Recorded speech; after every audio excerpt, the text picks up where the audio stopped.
நம்ம தமிழ் கடவுள் சேனல் மூலமா அவங்க எல்லாரையுமே சந்திக்கிறதுல ரொம்ப ரொம்ப சந்தோஷமா இருக்கு. இன்னைக்கு நம்ம வீடியோல அக்ஷய திருதி அன்னைக்கு நடந்த கும்பகோணத்துல 12 பெருமாள் கருட சேவை நடைபெற்றதை பத்தி பார்க்க போறோம்.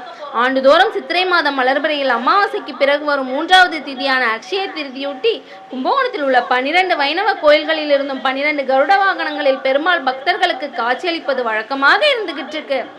இதுல நம்ம கும்பகோணத்துல உள்ள சாரகபாணி சுவாமி, சக்கரபாணி சுவாமி, ராமசுவாமி, ஆதி வராக சுவாமி, ராஜகோபால சுவாமி, கொட்டையூர் நவநீத கிருஷ்ணசுவாமி, மேலக்காவேரி வரதராஜ பெருமாள் கோவில் சுவாமி, அகோபிலமடம் லட்சுமி நரசிம்ம சுவாமி உள்ளிட்ட 12 கோவில்களோட பெருமாள்களும் கருட வாகனத்தில் எழுந்தருளி காட்சி தருகின்றன.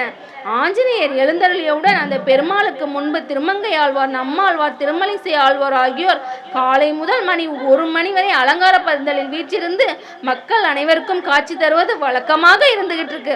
12 பெருமாளோட கருட சேவை மூலம் உங்களுக்கு எல்லா நலனும் கிடைக்கணும்.